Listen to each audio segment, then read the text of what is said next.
I'm happy to introduce Glyn Dewis, who I've followed as a photographer and taken some of his courses. And more amazingly, as a person, he's taken on this project, the 39 to 45 project. And in his own words, he's a photographer, educator, YouTuber, best-selling author, living west of Southwest in the UK, husband, animal lover, and founder of the photographer project 39 to 45. So without further ado, I'd like Glyn to take it from here. Thank you very much, Richard. Well, this is nice, actually, because I've been asked in the past to speak about the veteran side of things, but it's always been in relation to mainly the photography. So this is it was nice when Richard kind of said, look, talk about the Veterans Project, but focus more, if you're happy to, on the stories of the veterans, because as you can imagine, going out photographing veterans from all different areas that they served in, there were so many stories, and there's certainly those that tend to sort of stick in the mind more than others. And you'll see what I've actually done here for you for this particular short talk is just out of all the veterans I photographed, and I've certainly photographed there was over 100 when it was really kind of up and running fully, the project.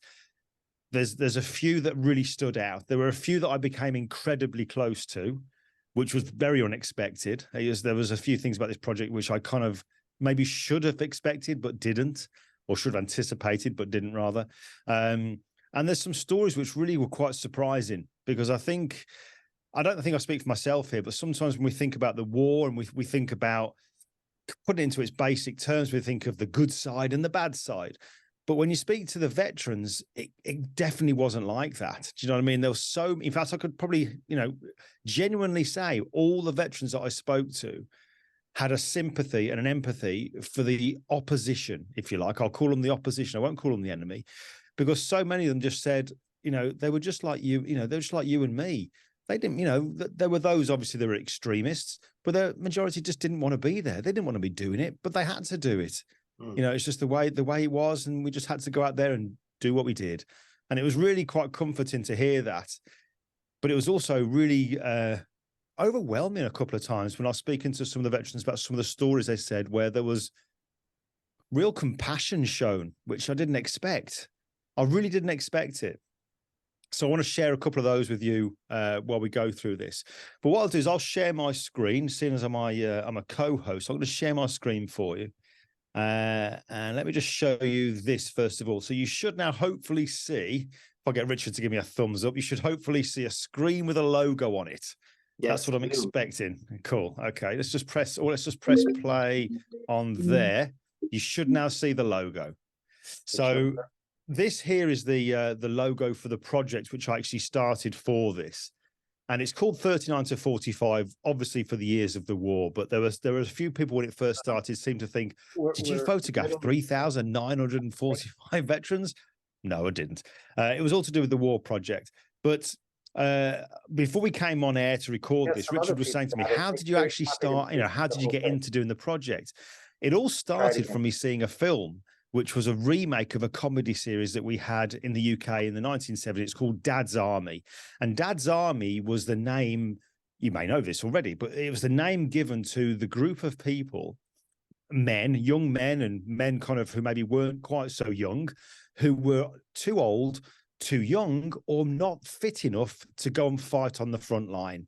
So they became what was called the Home Guard, and they basically patrolled their home areas, a lot of them on the coastal areas, just in case the enemy, for want of a better word, did manage to get onto the UK shores and start to attack that way. So that's what they were there for. Now, they were very ill-equipped because obviously with finances being the way they were, any weapons, firearms and what have you, had to go on the front line. So a lot of these Home Guard would carry around spades, shovels, forks, and things like that. So it was very, very basic stuff. So they made a comedy series out of it. And I went to go and see the remake of the film, and this was about 2018. So, not long before really the COVID pandemic struck, because that did have a massive impact on this. But I saw that film, and I just remember coming out of the cinema thinking, just amazing characters. As a photographer, I'm not somebody who's a big fan of photographing models. It's never been really my thing. I like to photograph real people, if you like.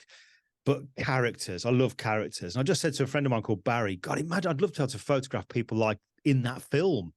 And he said, you do realize there's a group local to us. And I used to live near Oxford, and the group was called the Oxfordshire Home Guard Living History Group. And he said, they're only down the road. So I did a bit of digging, found out that they meet every other Wednesday, so twice a month, got in touch with them through Facebook, introduced myself, and they invited me to come along to one of their Wednesday meetings. And I explained that I wanted to photograph them. And it just so happens that they very kind of welcoming. They said, yeah, let's do it. So the next time they had a meeting, I went along and started taking their pictures. And it was doing this. It was great fun. I came up with a particular look that I thought fitted their that kind of era, very simplistic photography, just one light. But as time went on, I started to think, this is great fun photographing these reenactments. I'd love to photograph the real thing. So what I did was I went onto Facebook, found a group on Facebook called the Normandy Veterans Family and Friends, which was a private group for veterans who'd served in the war in Normandy and their families. But I introduced myself, said, look, this is what I'd like to do. I'd like to photograph, World War II veterans to provide them with a timeless kind of portrait at no cost to them that I could present them with as a print that could then be passed on through the family. And thankfully, there was a couple of people in there who were more than inquisitive. They introduced me to a couple of veterans, and it kind of just took off from there. So what I've done is I've cherry-picked some of the veterans that I want to kind of just give you a little bit of background about. But what I'm going to do first of all is I've got a little, if I just press the next slide here, I'm going to play you a short poem. This poem is called Normandy 44. It's actually written and read by one of the veterans. The veteran here that you can see called David Edwards. David Edwards, just the most wonderful man, lived in Abergavenny in Wales. And I became incredibly close to this man and his family, still very, very close to his sons, Chris, and his wife, Di. Just wonderful family. David, all of his life, was a very artistic man, always painting, always writing poems. And this particular poem he wrote during the war. Now, what I did was we had an exhibition, and the exhibition ran for 3 months. And to open the exhibition, to set the scene, if you like, about what this was all about, what went on, I went to go and see David the one particular time, and I asked him if he would read his poem whilst I recorded it. He didn't know why. He just thought it was because I wanted to record his voice reading his poem, and that was the end of it. But I got him to read it. I then came home and edited the voice, got some music put together, got in contact with the Imperial War Museum, had some archive photos and footage, and put together this compilation video of his poem. And this was played at the opening of the exhibition to set the scene. Now, if you've got tissues ready, then you might need them. It's quite a powerful poem. So I'm going to play that for you now, and then we'll kind of go through some of the actual, or did I press sound? Let's just make sure I press sound on this, by the way. Let's just make sure I'll stop share. I want to make sure that I get this right, because this is quite impactful. Yeah, I did. Cool. Yeah, so we'll go through this, and then we will go through some of the veterans. So I'll just play you now, Normandy 44, written and read by Normandy D-Day veteran, David Edwards.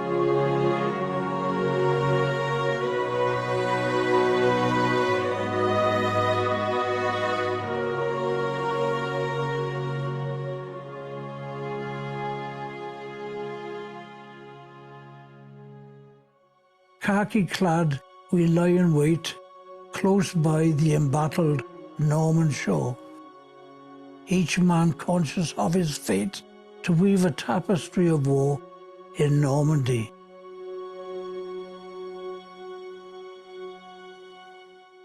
Soon the evil roar of 1,000 guns defiles the summer sky, as fate decides which of its sons will be the next to die. in Normandy.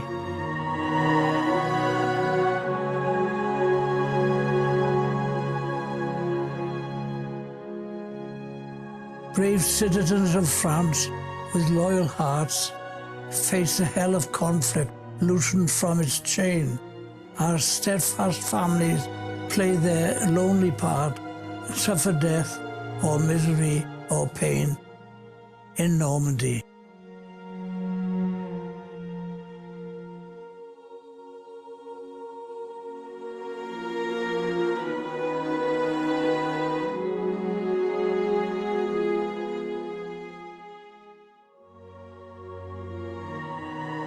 No redcoat tale of glory here we tell, where every yard of bocage takes its toll.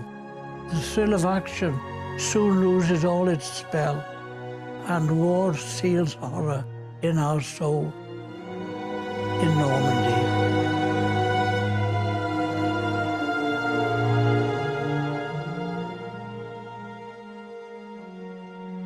Then fear takes second place to pride.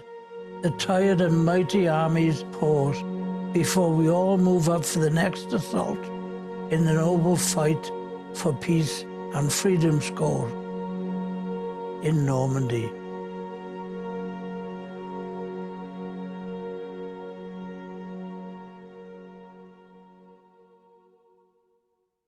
You know, I can't recall the amount of times I've obviously, because I edited that, put it all together, the amount of times I've watched it and listened to it. But even now watching it, it's because it's been a short while since I've seen it again. A little bit hairs on the back of my neck stand up because I can just remember seeing David just sat there reading this for me. But what was really powerful was that obviously what I didn't do when it came to the exhibition, I didn't leave it until the exhibition for David to see this for the first time, because that would have been wrong. You know, I needed for him to see it first. And I'll never forget going back to David's house, and I met his wife Di was there, who's just wonderful, and his son Chris, just such a lovely family. And I took my laptop and I said, David, do you remember that time I came round a few weeks back and I recorded you reading your poem? He's like, yeah. I said, I just want to show you something. So he sat at his kitchen table. I put the laptop in front of him. I'm on one side of him. Then he's got his wife Di to the next side of him. And in front of the other side of the table is his son Chris with his phone recording his dad's reaction to this video. And it was one of the things I'll never forget. It was so powerful seeing David watch this, because at one point you could see his wiping his eyes. And the thing that got me, nearly broke me, was when Di, his wife, leaned into him and I could just hear what she was saying. And because they were so incredibly close, they were. And she goes, it wasn't you, love. It wasn't you. You just had to be that man, but it wasn't you. You know, and he's like, oh my God, really, really powerful stuff. Really, really powerful. But that's David Edwards, 53rd Welsh Division, South Wales Borders, Monmouthshire Regiment. What an incredible man. Served throughout the war, served in Normandy when he actually retired. Because this is the one thing about this that I found, you know, everybody wants to know about what did you do during the war? I kind of wanted to approach this in a slightly different way. I wanted to find out, look, what have you done for the other 70 plus years of your life? You know, I didn't want to just concentrate purely on the war and hear all the horrors and stuff.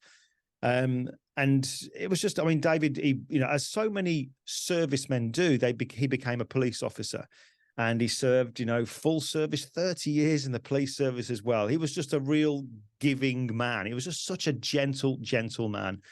And there is so much I could tell you about him, not so much about the war side of things, although I do remember one particular story where when he first joined up, his father, who'd been in the military before him, sort of thought he'd give him a bit of a heads up to help him out. And David tells a story about having a haircut. And he says before he went, his father said, David, we'll get your haircut nice and short. So when you go there, you'll be good to go. So he has his haircut nice and short. And then on his first day, when he's all kind of getting signed up, he says he's got this sergeant major walking up and down the ranks with this stick under his arm. And he's sort of tapping everyone on the shoulder saying, you haircut, you haircut. And he taps on David's shoulder and says, you haircut. And David said, but I knew I was okay. So I leaned forward and I said, it's okay, sir. I've had a haircut already. Wasn't the best thing he could have said to the sergeant major. because he was duly marched off to have a very short haircut. So he kind of kept his mouth shut after then. But what an amazing man. He, like I said, he was very interested in, you know, poetry, drawing and what have you. And there's one particular picture that was very significant throughout David's life that he kept during the war, which he actually found in a place called Mondrainville in France that he and the guys he was with helped to liberate. Now, I'm going to show you, like I said, I've got some videos to show you. I want to just show you this short video. This was because sadly, as has happened so often, it seems now, since the COVID pandemic, that seems to have been a bit of a kind of catalyst for this, but we've lost so many veterans since the COVID pandemic. But I want to play you a video that was done by the BBC News as a tribute to David Edwards, because this can explain far better than I can the story about what happened in Normandy with David and this particular photograph. So I'm going to play you now the clip that was shown on the BBC when we sadly lost David. He was the D-Day veteran who devoted much of his life towards promoting peace and reconciliation after the horrors of war. The work of David Edwards, who's died at the age of 95, was so appreciated in one area. He helped to liberate Mondrainville near Caen in Normandy that they even named a school after him. Paul Heaney tells the story now of a remarkable life. Oh boy, that's a portrait. That is brilliant. Lovely, isn't it? You've even got that cheeky, silly look about It's like a it. painting. It's lovely. Nicest photograph I've ever had taken. Pictures were pivotal in David Edwards' life. This is one he treasured from the rubble in 1944. Khaki-clad, we lie in wait, close by the embattled Norman shore. Each man conscious of his fate to weave a tapestry of war in Normandy. He put into prose his experiences just after D-Day at just 19 years old. Those memories always weighed heavily on his mind. It's like thinking about a bad dream you had many years ago. Like. He served again for 30 years in the police force before he retired. But in the 1980s, David returned to Normandy with fellow soldier Tom Griffiths. Together, they searched for that house in the photograph David had so carefully kept. My dear friends, my dear friends. The building's owner deeply grateful for the part they played in liberating his country. And so began a 4-decade-long friendship between the men, the village, and its school. I'm so pleased to see you again. Generation after generation learned not just from books, but from a Welshman who was there at the time fighting for freedom. The school was later renamed Edwards Griffiths. He wanted to teach the children to learn as much foreign languages as they could and to understand each other. So the awful events they went through when they were young never happened again. David told me once that pupils used to ask him, what were the Germans like? And he used to tell them, there's no such thing as Germans, just human beings. Dave's legacy is a legacy of tolerance and of humankind. Even this year, forced to be apart from family during the first lockdown, David's spirit would not be broken. What a marvellous day it is. You're like Tom Cruise, the film star.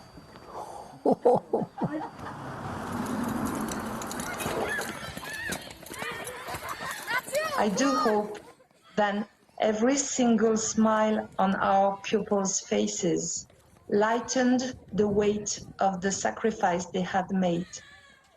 He was a beautiful soul and no doubt a great man.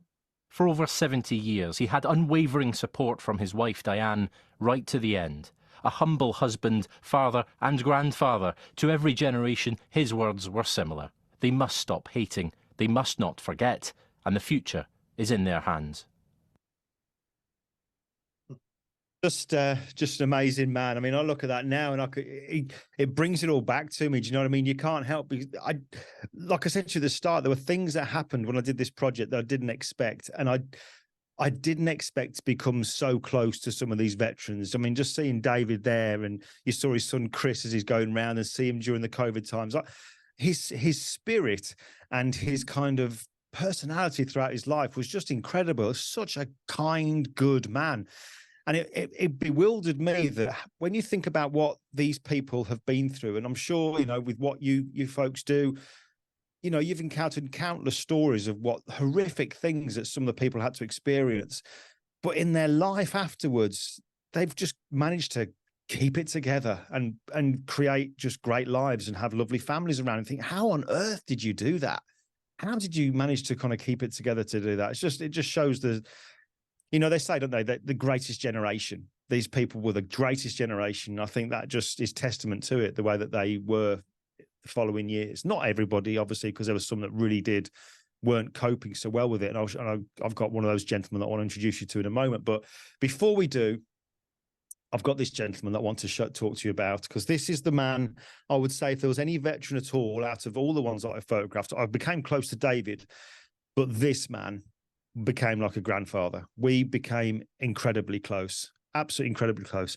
And this man is Alan Scott, former squadron leader, who got the Distinguished Flying Medal. He was a Spitfire pilot who flew in the tail end of the Battle of Britain, and also fought in the Battle for Malta, the most bombed place on earth, Malta. Just incredible. And some of the stories that Alan told me were just incredible. What an amazing man, who, again, sadly, we've lost. But wow, 19 years of age, you know, flying Spitfires, who achieved ace status. And I just want to show you some of the pictures that I've got of him here. You know, this is Alan. You can just see him here. I mean, I look at the age he is. You know, I've got my youngest brother is considerably older than what Alan is in these pictures here. And I think even my brother, I can't imagine doing it. But here's Alan at 19 doing this. Here's Alan speaking with, you know, King George V. It's just incredible. Just lovely, these old pictures that Alan would share with me. I mean, we'd often I'd go and see him, certainly during the COVID times when we weren't able to officially kind of meet up. We'd meet up, you know, kind of secretly. He'd come and drive his car out, because Alan was still driving at the age of 99, which I thought was fantastic. What was interesting with Alan was he struggled using a computer. He didn't like using a laptop. He just found it kind of wasn't very good for him. So I gave him an iPad. I had a spare iPad. I said, there you go, Alan, have that. And he loved it.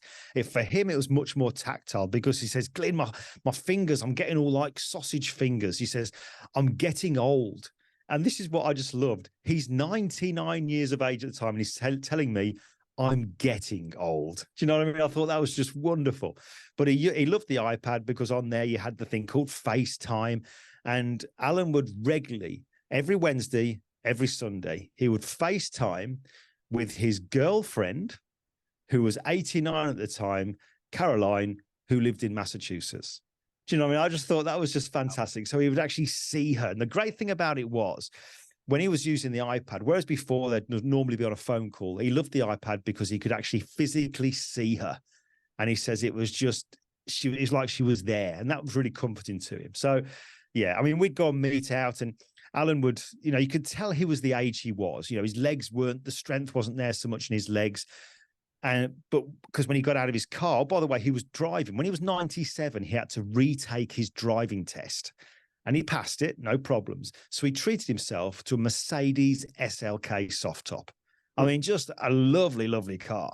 Now, like I said, his legs weren't quite so strong and what have you, but when he got behind the wheel of that car, this then 99-year-old man became 19. I mean, he was just so on point when he was driving. I'd follow him. You know, we'd go and meet up on a pub forecourt to have a bit of a chat from car to car during COVID times. And he was a good driver. So he was made to drive. He was made to be in control of something.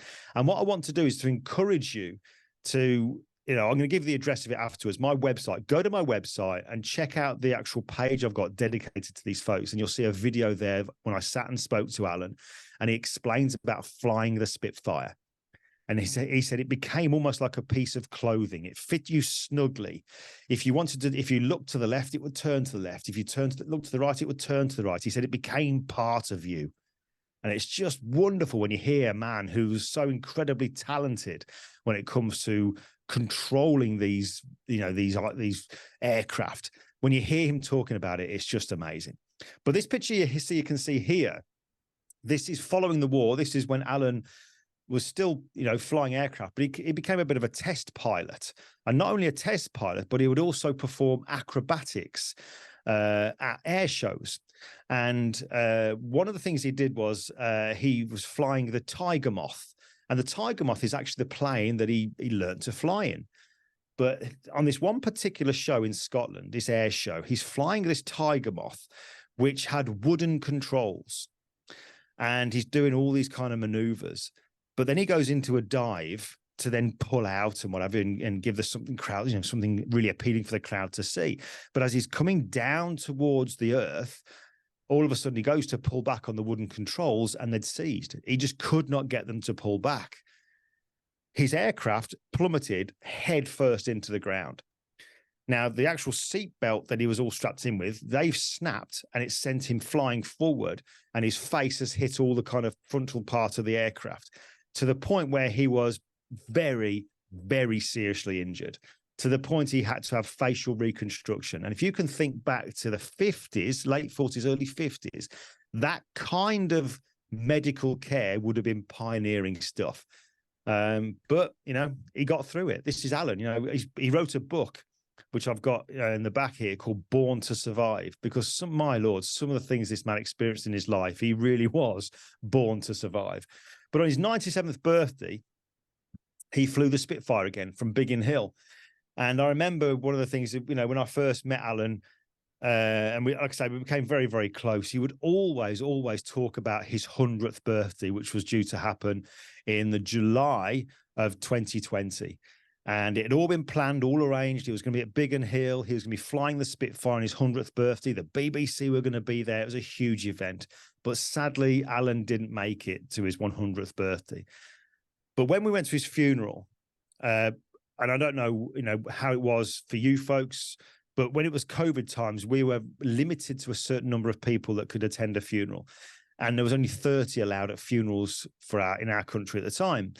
And, if there hadn't been those restrictions, the RAF would have turned out in force. There would have been no room. I mean, the outside would have been a wash of blue uniforms. And then, people who also knew Alan. But those 30 people were allowed. And I was so honoured that my wife and myself were part of the 30 that would go to Alan's funeral. And what was really powerful, and again, if you go to my website, you'll see the video for this. What was really powerful was while we're waiting outside for the funeral to start, you see Alan's casket is brought in. He's got the Union flag draped across it. And then all of a sudden, there's the 6 RAF guys in their #1 uniforms. All of a sudden, they all became to attention, and you see them drive their heels into the ground as they come nice and tight. And just as they did that, a Spitfire comes overhead. And it was again, I can feel the hair on the back of my neck standing up, but it did a flying display for a few minutes above us all. And that had been organized by his son. But wow, was it powerful, because you could just, the thud of that Merlin engine as it was flying around doing victory rolls. And you're thinking, wow, it kind of went through your chest. But you think, Alan was flying those in anger at 19 years of age. Just phenomenal. Absolutely phenomenal. Let me just play a short video now about Alan.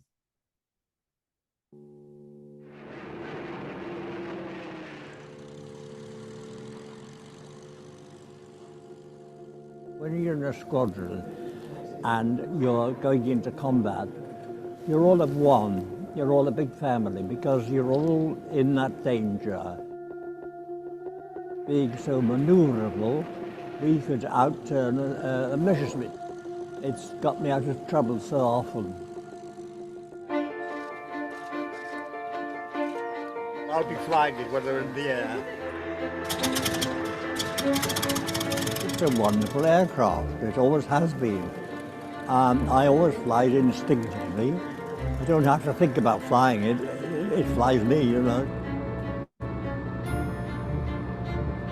It feels like an overcoat, you know. It's part of it.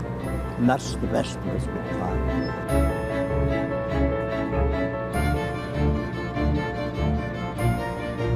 I think they gave us about 15 minutes life in the old days. You didn't know who was not coming back.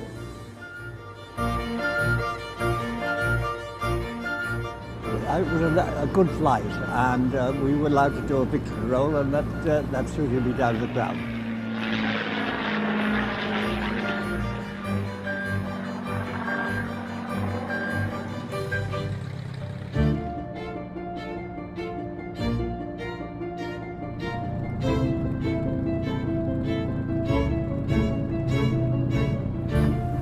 My God, it was cold. Cold? Yeah, yeah.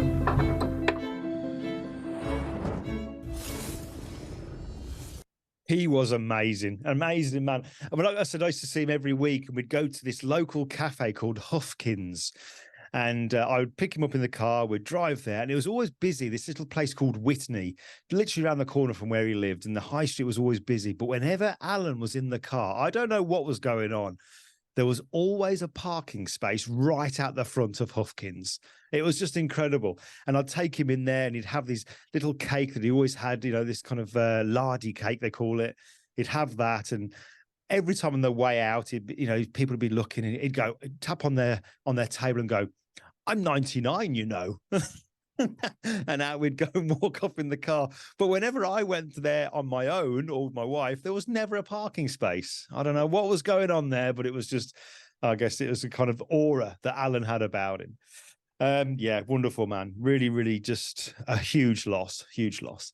John Sleep. I want to tell you about this man here, because this one really impacted me. This was, again, incredible man. John was in the 3rd Battalion, the Parachute Regiment, this wonderful gentleman here.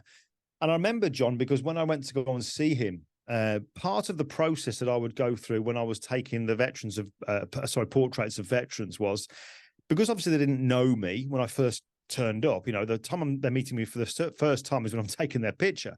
So what I would do is I would always leave my equipment in the car, and I'd knock on the door and I'd go in. I'd always make sure there was a friend or family member there as well for their kind of comfort, their security and what have you, just because, you know, it's a stranger. And we'd just sit and have a cup of tea or a coffee, and we'd just talk and talk and talk about all manner of things, not mentioning the photography. But when we were relaxed enough and I thought we're getting on, there's a bit of laughter, yes, I think, yeah, we're all right in each other's company now. That's when I would then say, right, let's get this portrait done. So I'd go and get all the kit in. And because I'd practiced it so often, it didn't become such a big deal. It was very easy to set up. It was all kept very simple. All the portraits were done in their house, so you had to kind of, it was for me to adapt to them, not them to adapt to me.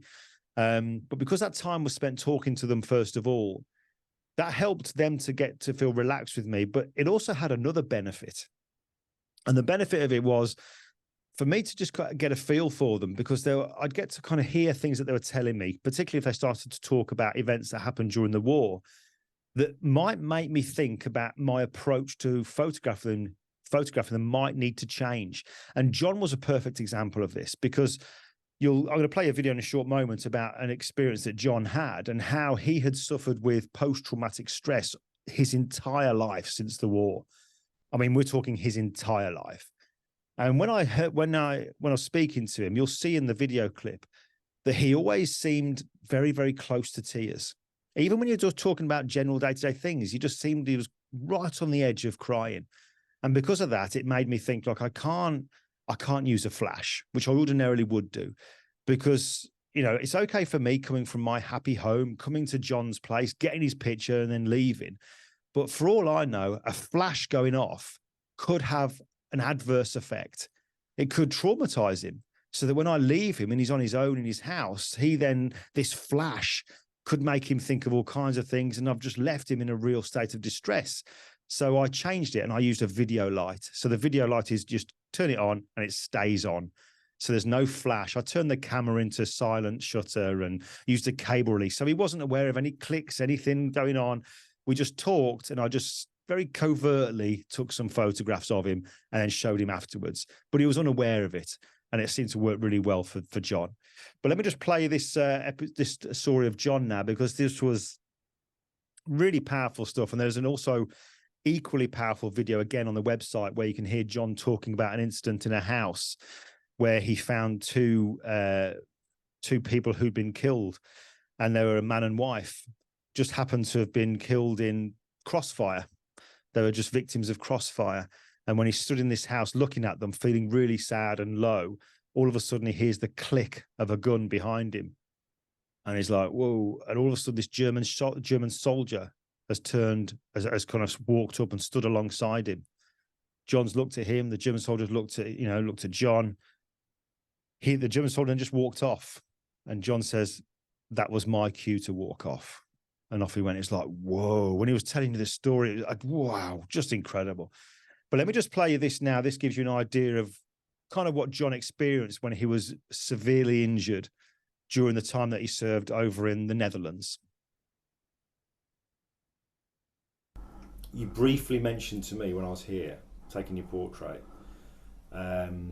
which I've thought about quite a bit ever since, was when you got injured, because you got quite badly injured. Uh-huh.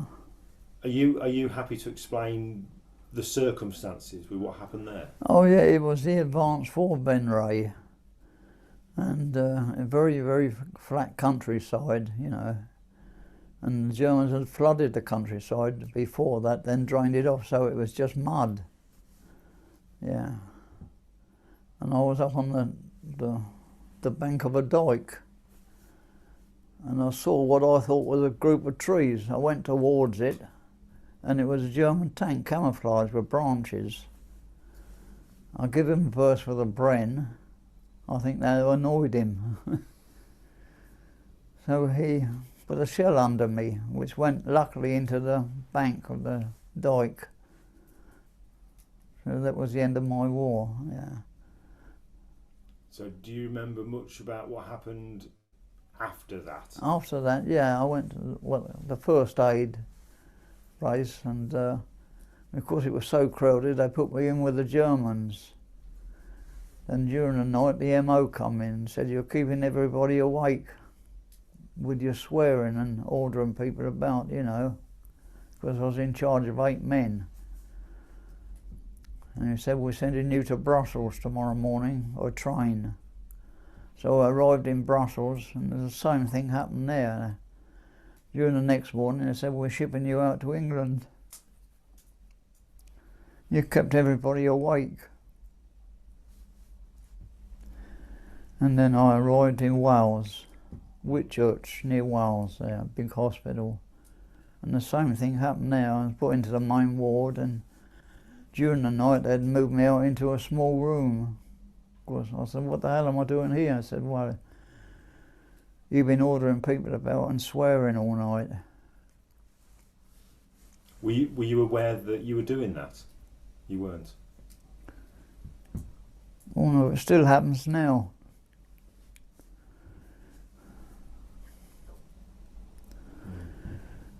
Yeah, the wife used to say to me, you've been in the army again.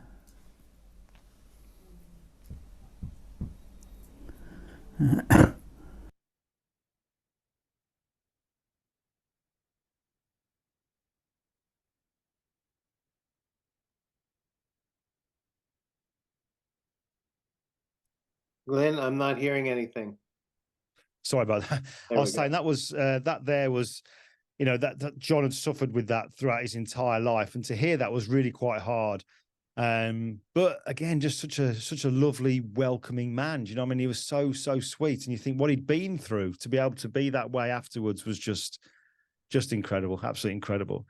I remember one of the first times I was quite taken aback, if you like, by the compassion that was shown was when I met this man, Jeff Howard, who got the military medal for bravery. And I remember speaking to Jeff at the time when I was doing his portrait, asking him, you know, what's the circumstances behind you getting your military medal? And he was very reluctant to talk about it. It was something that he certainly didn't feel that he was worthy of. And it just so happens, in a long story short, is that he was stood with one of his closest friends, and also stood with them was an officer in command who was, let's just say, he wasn't a nice person. He wasn't very respected. They didn't like him.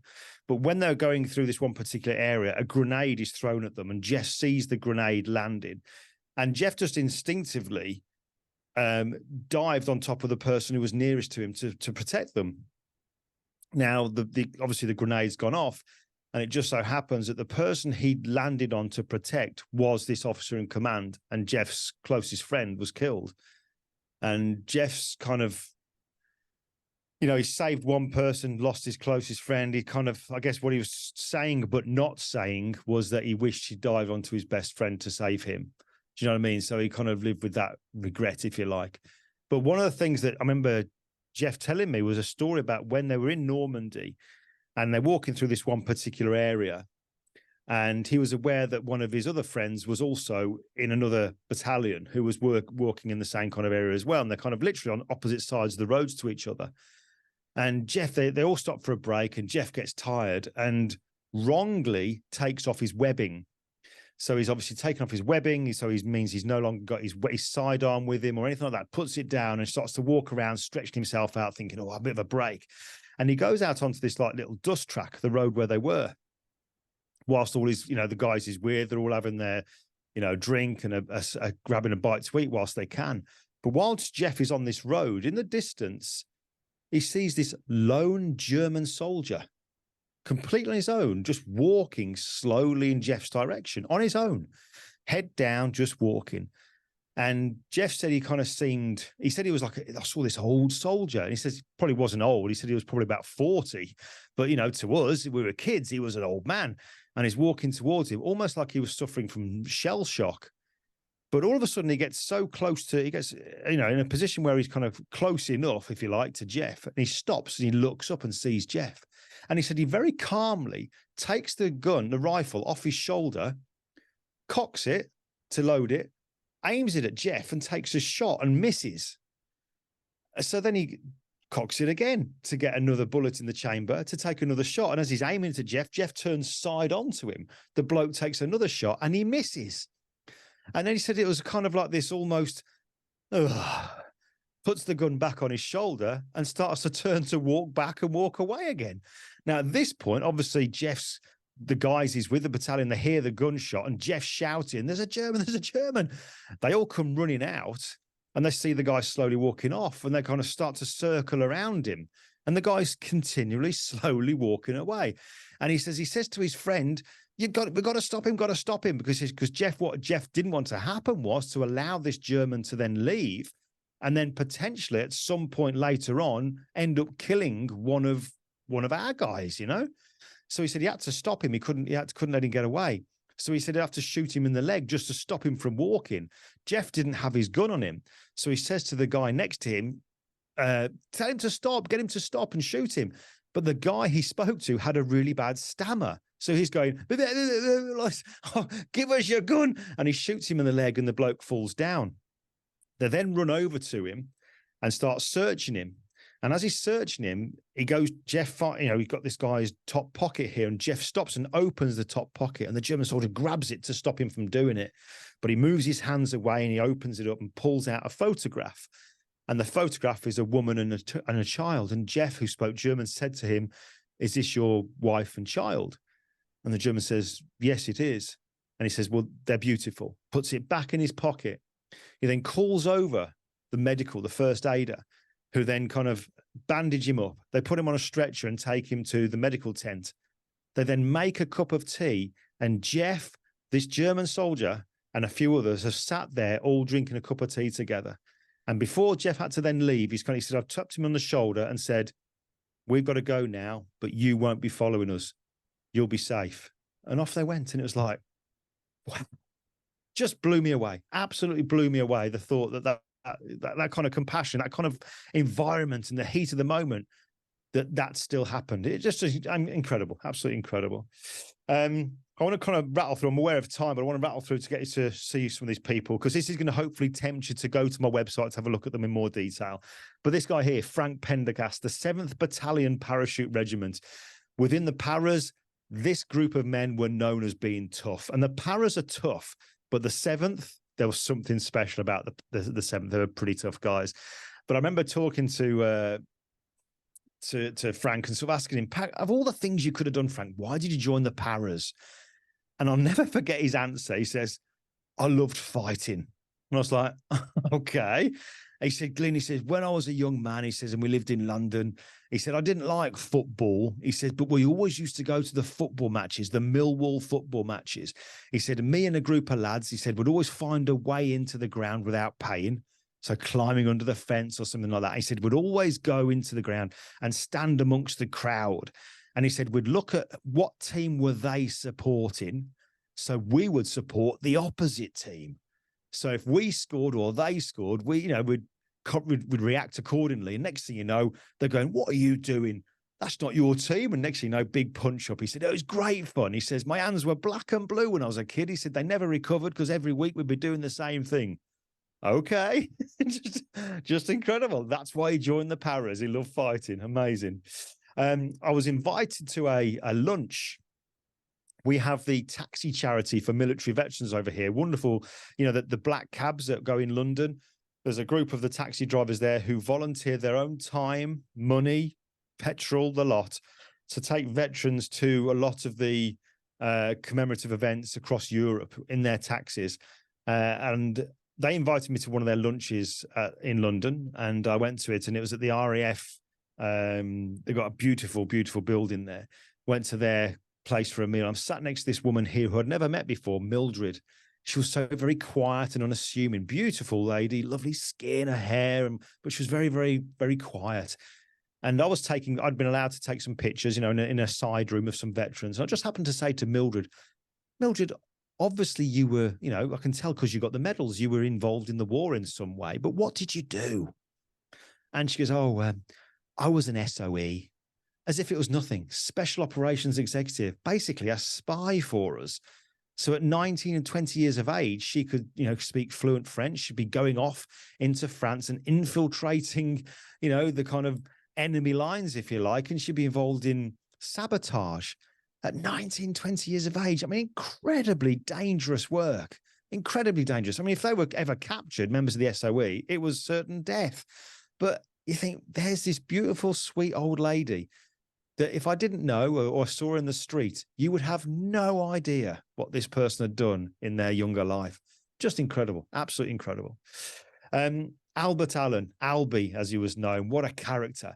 His wife, his daughter, Di, who's I'm still friends with, Di Walton. She's lovely. She said she grew up thinking that the war was a fun thing. She thought it was a fun thing, you know, because her dad only ever told her funny stories about things that happened during the war. And he was a character, proper character. I remember photographing him and I had to get him to move in a certain way. And I said, Albie, can you just move your nose a little bit to the left like this? And he kept looking straight at me and he just went like that. Just moved his nose. I mean, that's the kind of character I was dealing with. But he told me a story about when he was on leave during the war and he's come back and he's gone to the cinema with his one of his mates. And then while they're going into the actual, you know, the sort of seating area, him and his mates had a bit of a discussion about, no, you sit there. No, I'll sit there. No, go on, you sit there. You have that seat. Bit of a, you know, who should sit where. So where Albie was going to sit, he didn't, and his mate sat. And whilst they're watching the movie, the cinema house was bombed and his mate was killed in the seat that Albie would have been sat in. And it's just like, wow. Absolutely incredible stories. But yeah, there's some wonderful video of Albie talking about things that he did as a Royal Navy commando. Fred Glover was again, no longer with us, but Fred was a bit of a legend amongst legends. Wow, I mean, incredible. I mean, he did a 96, he did another parachute jump. He was just an amazing man.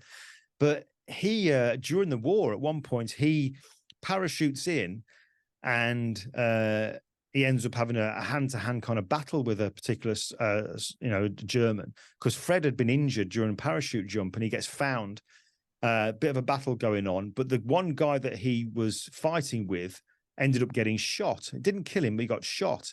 But Fred gave him his morphine to take him out of the pain, so he wasn't hurting so much. Eventually, more Germans have come along, and they've seen Fred, and they're going to take him away and kind of, you know, do stuff to him. But the German that Fred had given the morphine to stopped them and told him, no, he helped me. He gave me morphine. And they ended up kind of taking care of Fred. Do you know what I mean? It was just a real weird turn of events, what had happened with him. So yeah, incredible videos. There's a video on there when he's talking about when he did his his latest parachute jump when he did jump out at the age of 96. He says, incredible, absolutely incredible. Bob Stoodley, wow, what a man, what a man. I mean, again, another legend. And you can see here what he was in, the Pathfinders. And Bob was, wow. I mean, the things he was telling me, just incredible. The fact that he parachuted behind enemy lines in Normandy before D-Day. You know, he'd have been landing so that he could get, you know, transponders, messages, and all that kind of stuff to us, so that when we went over, we knew where things were and the numbers of people that were around. Just so incredibly brave, Pathfinders. Suffered terribly with his back since the wartime, obviously with all the parachute jumps that they did. But again, what a bit of a legend when it comes to Normandy veterans. And you've got the museum, the Pegasus Museum over in Normandy, where if you've ever been there or if you go there, you will definitely see things of Bob. There's pictures and plaques and clothing all to do with Bob at that museum, the Memorial Pegasus Museum. That's a wonderful place. If you've never been there, I highly, highly recommend you go. It is incredible. Talking of Pegasus Bridge and Normandy, Glider Pilot Regiment. What an incredible group of people they were. They were known certainly amongst the military here as the ultimate soldier, because not only were they the pilots of these engineless aircraft that were taking in either vehicles, weapons, or soldiers into the war zone. They were doing it. When they were landing, they then became, they take off their pilot's hat and put on their infantry hat, if you like, and go out and fight the fight as well. Incredibly brave people. And one of the guys I got to know very well was this man, Jim Hooper, who was a glider pilot for Operation Market Garden. Wow, some of the stories he told me. He was a dispatch rider actually before he moved over into the glider pilot regiment. I remember I was interviewing him. We were doing every Tuesday we'd speak and I'd record an interview with him. And he was telling me the one time when he's riding his motorbike along the River Thames there, going down the embankment. And he says, all I can remember is riding the bike at night and looking across the Thames, and all I could see was orange. It was just orange light from all the flames of London as it was ablaze as he's riding around. Wow. I mean, incredibly dangerous occupation as well, being a dispatch rider, obviously riding around with such small lights on the vehicles, because obviously they had to be careful of not drawing attention to themselves. And there's all the bomb damage. The amount of times they'd come off the bikes and have serious injuries was unbelievable. But yeah, he then moved over into being a glider pilot. And there's some wonderful videos that I've got where Jim's talking about the training when he became a glider pilot and some of the crashes that he had when he was training, and how a farmer came out the field trying to have a go at him with a pitchfork thinking he was a German soldier. All amazing stuff, really, really funny stuff, but just incredible. There's a couple more I want to talk about very quickly, if you're okay with that, Richard. Yeah, there's this guy absolutely. here, Gordon Drabble. Now, this was a real, just amazing turn of events that I got to meet Gordon, because going back to D-Day 75, there was the Royal British Legion had chartered a ship to take over a number of veterans over to Normandy for the 75th anniversary. Now, my uncle Jeff, who's the man who's responsible for getting me into photography, and also who's the man who's responsible for getting my interest in World War II, because he's also an author. Having been a military guy, he's also an author on World War II books. And he'd researched the Staffordshire regiments, because that's what my granddad served in during the war. Now, I remember my Uncle Jeff was unwell at the time, so he couldn't come out to Normandy.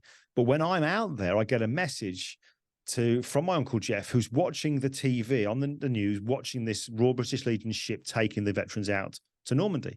And amongst all these veterans, hundreds of them on the ship, my Uncle Jeff, being the kind of man he is, he just noticed one person amongst them all who was wearing this beret with the cap badge for the Staffordshire Regiment. And he messaged me, he said, Glyn, there's a man going on this ship. He's from the staffs. He said, I've written about all the stuff. I've written about all the soldiers and stuff like that. He said, I thought they'd all died now, but there's one that I haven't seen. There's this guy on the ship. So when I came back from Normandy, I put a message out on social media, and within a matter of a couple of hours, I'd managed to trace this particular man, Gordon Drabble. And I went to go and see him, and what an incredible man. Served in the same regiment as my granddad. Just incredible stories. And the things that he was telling me, which I've got to play this short video. There is a little bit of language in it, so bear with me, but you'll get the context of it. It's not out of context. It's definitely needed. But let me just play this video that I recorded, one of the videos of Gordon when he's talking about a particular incident and why he lays down a cross every November in memorial for this particular person. These words stayed with me a long time, and really I couldn't talk about it for a long time. The sergeant at the side of me, he was a corporal that had been made up, a land sergeant. He was a section leader, really, and he was riddled with bullets from a tree. I couldn't see exactly where it was. I was at the side of him. You know, we were spaced out, probably 2 yards at the side of him, and they just riddled him on the ground, and he called out, "Finish me off, you bastards!" And these words just stuck with me for a long, long time. But every time I see his grave, I always put a stick poppy on, and he was Sergeant Payne. And is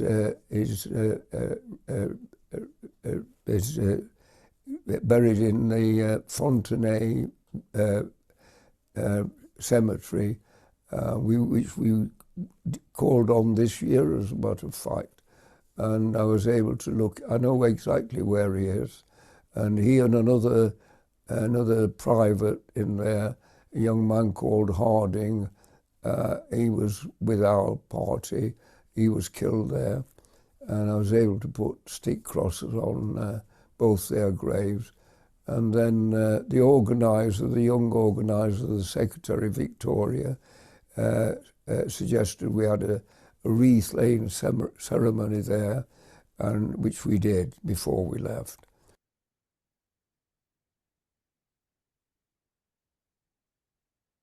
Microphone. Yeah, keep doing that. This one other person here I want to talk to you about as well, because again, I say this quite often. It seems that, I remember this because this really shook me. But this one here, if you've ever seen a film called Sliding Doors, where it's Gwyneth Paltrow's in it, and there's a certain thing that happens where she misses the train. And on the film, she misses the train, but then it shows what happens if she'd actually got onto the train in the morning. And it shows these two parallel lives alongside each other of what could have happened if either of those things had happened in the morning. And that's what made me think about Idwal when he told me the story, because Idwal was in 4-6 Commando. He was in Normandy in a place called Row, spelled R-O-T-S, and he describes it as walking through a field, of waist-high field. So he's walking through this reeds, kind of like up to his waist. And as he's walking along with his group of men, all of a sudden they get captured by a panzer group of Germans, and they're led along to this one particular building, this farm building, where he remembers there being a white wall, and they're all lined up facing the wall, single file, facing away from them, the Germans. And he says, as we're facing away, he said, all of a sudden you start to hear the clicks of the guns behind us. He said, we're about to be shot. And we were told, do not turn around. But Idwal says, whatever, sod it. He said, what have I got to lose? So he turned around to face them. And as he turns around to face them, he notices on the far left-hand side there's a German soldier who's kneeling down, tampering with a phosphorus bomb that had been taken off Idwal and his men.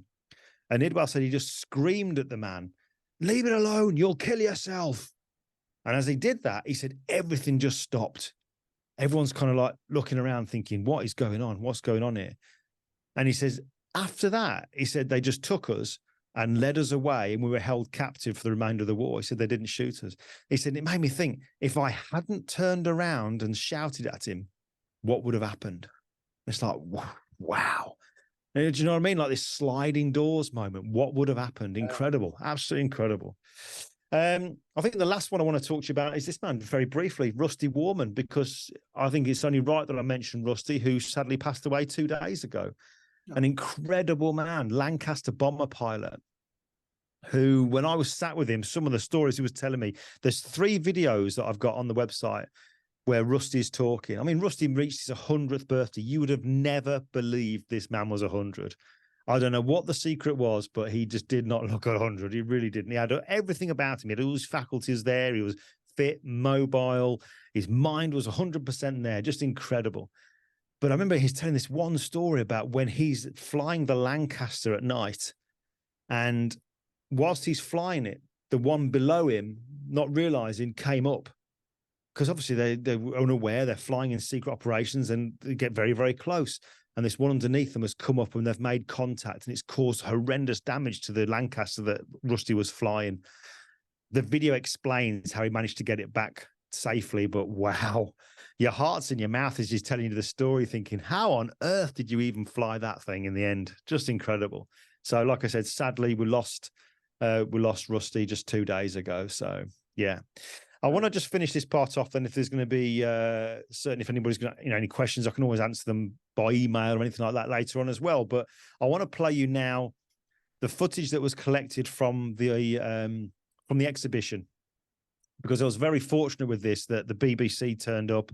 It did attract a lot of media attention, and that wasn't intentional. When I started this project, it was purely something that I wanted to do as my way of saying thank you, my way of saying, giving back, because I always found that every Remembrance Day that we have, when you kind of say thank you for your service, thank you for what you did, and you have a poppy, for me, it never felt enough.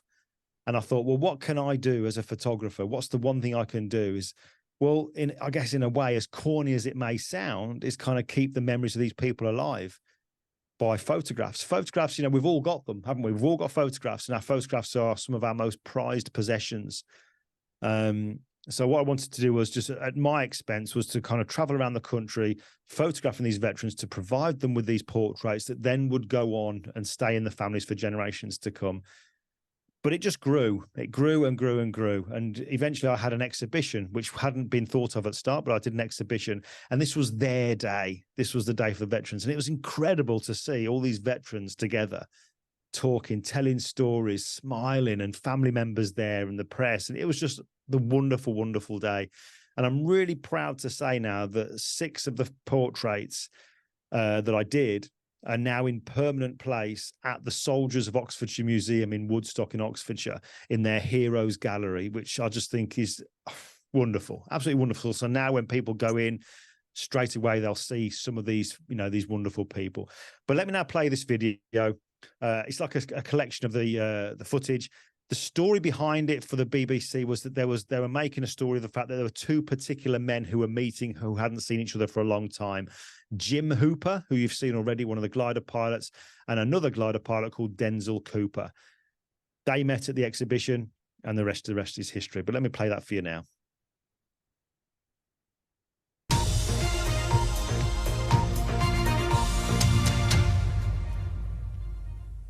Let's take a moment now to consider the significance of this next story. 2 veteran glider pilots, not far off their 100th birthdays, and the only surviving members of their squadron, were reunited yesterday. 98-year-old Denzel Cooper from Sutton Coldfield and 97-year-old Jim Hooper from Brighton both flew missions during D-Day and Arnhem. Lindsay Doyle was there for the big reunion. Denzel. Jimmy. Good to see you.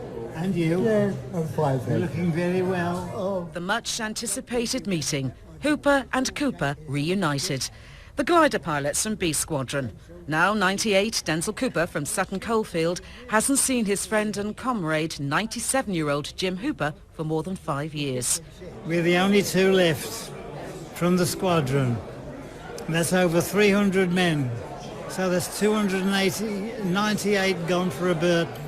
Eyewitnesses to history, both men took part in D-Day and the Battle of Arnhem, carrying troops in the wooden planes without engines, landing in the middle of enemy territory.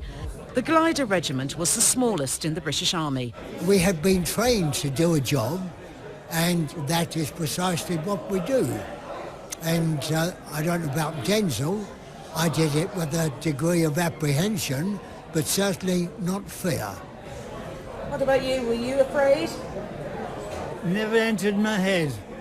Their portraits have now been taken by Lichfield-born photographer Glyn Dewis as part of his 3945 project to try and photograph all surviving World War II veterans. As far as I saw it, whenever they did have pictures, it was always pictures that were taken when they were at events. So I wanted them to have a portrait that was something that looked timeless and that, you know, could be passed on to them, could be passed on to their families for generations to come. As veterans were honoured and presentations made at the Soldiers of Oxfordshire Museum, Hooper and Cooper were inseparable. To see the look on their faces and to know that we've brought them back together and they can sit and remember and get up to mischief, knowing those two, you know, I'm sure it won't be the last we've heard of them together today. It was by chance that the old friends' portraits are hanging together. Every photograph we've had taken, squadron photographs, reunion photographs, it happens that Hooper and Cooper stand together. He's an amazing person. He's 97, he's alive, he's articulate, he's blind, but that doesn't stop him doing anything. And hopefully, look at him.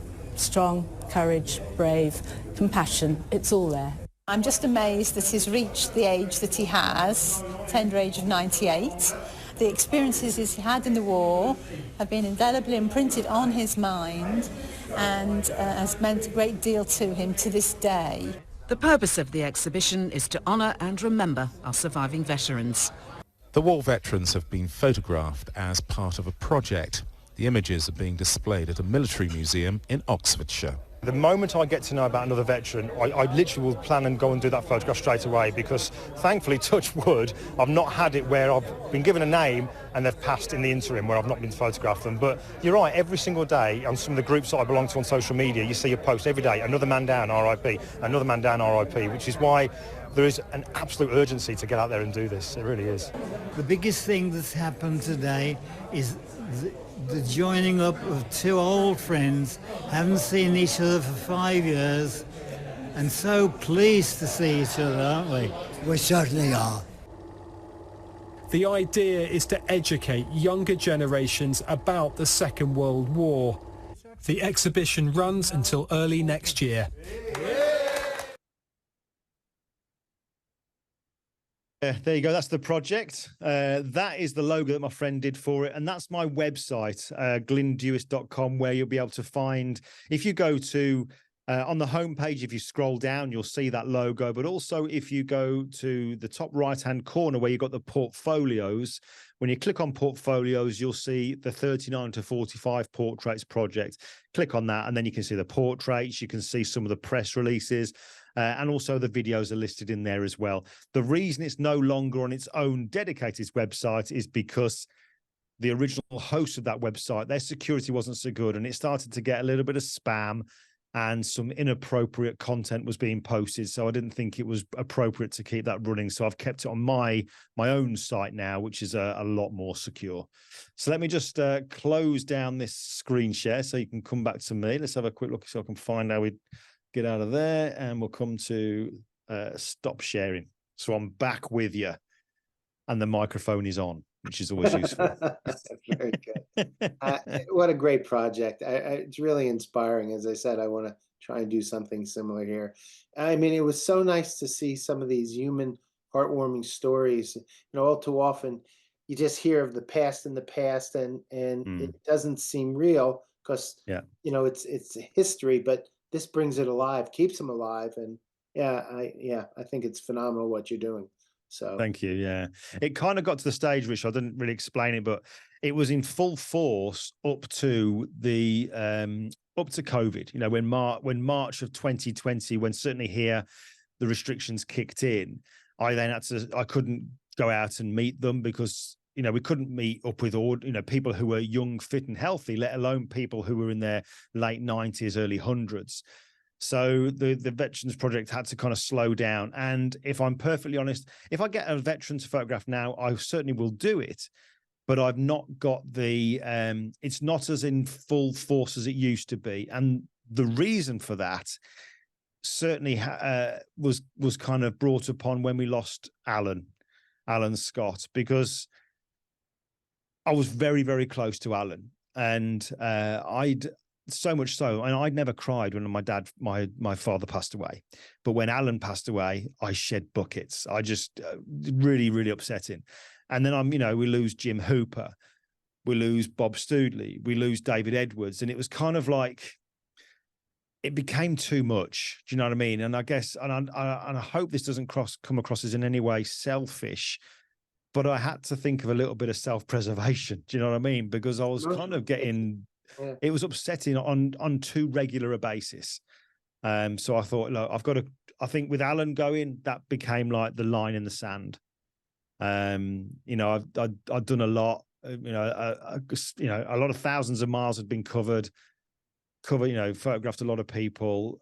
I felt like now's the time to kind of not completely stop it, because like I said, if I do get one occasionally, I will go and do that. But really, the project is what it is, and that's it. Yeah. Well, it's a great project, and I know everybody's probably thrilled that you did it. I can tell by the media coverage you were getting that, it's just phenomenal. So, thank you for participating for us too, and sharing this with us. Because not at all, it's lovely. It's lovely to be able to do it and not focus too much on the photography. So I really appreciate you even asking for that.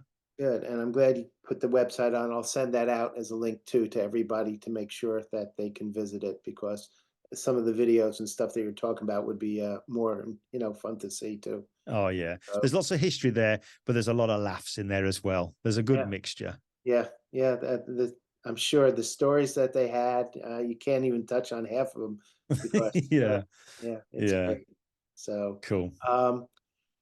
I'm going to email you. We have a small honorarium. Just send me, or I'll ask for wherever you want it sent, and then we'll take care of that. Well, like I said, I think if you're willing to do that, which is wonderful, whatever it is, I'd like it to go to the Veterans Charity, which is a charity that I'm an ambassador of. All right, you send me the. Do you have my email? I think you do. I do. Yeah. Yeah. Send me the address to where it goes, and then I'll send it off. Wonderful. Thank you very much indeed. That'd be wonderful. Thank you. Night. Good night, all. Now. Cheerio. Thanks very much, Richard. Bye-bye. Bye-bye.